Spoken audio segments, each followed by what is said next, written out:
So this is a kind of a rare type of magnolia, and this is Magnolia ashei, or some people say Magnolia macrophylla subspecies ashei.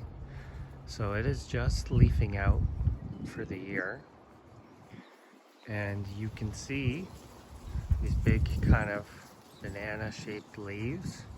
They'll get a lot bigger than this. I believe on these ones they can get up to about 2.5 feet long. Mine haven't yet because it's kind of a smaller tree. So this magnolia is a little bit interesting because it's found in the panhandle of Florida. It's only found in only a few counties there, and it sounds like it grows on some kind of rocky outcroppings, and so not all that common. But I bought this one. I've had it here for a couple of years, and it's finally starting to take off. Originally it only had kind of like one stem.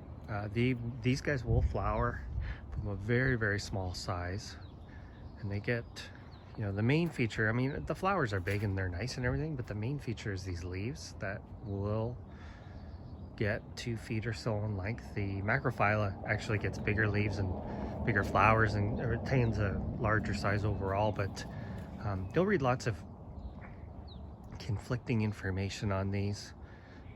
Some sources will say that they are more of a shrub, 12 feet, 12 to 25 feet. I've seen as big as 30 feet, but they are supposed to get wide. So we'll see how this one does in time. It's surprisingly tall. It's almost 6 feet to the top there. I know it doesn't have a lot of leaves, but it will in time get much fuller.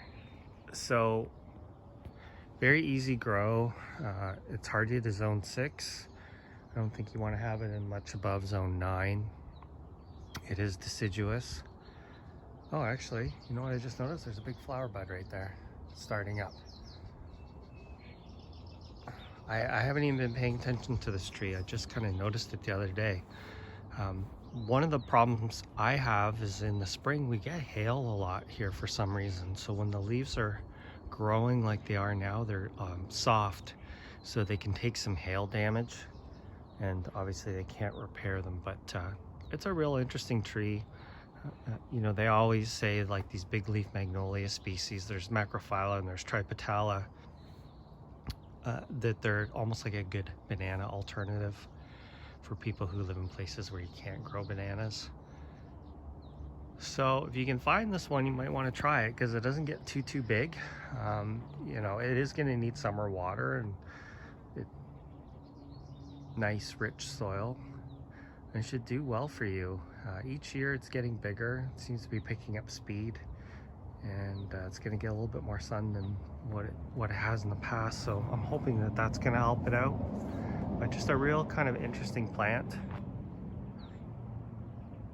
And this one is a little bit better for smaller spaces. Oh, and the one other thing is you kind of want to keep it in a place that's not windy, because it can shred the leaves. So most of our winds come from the other side of the house there, so it won't get hit by the worst of our winds coming out of the gorge, and that's why I selected it for here. So give a nice shady aspect, because it's getting quite hot in here these days. But if you have a chance and you see it, I'd recommend buying it. Thanks for watching.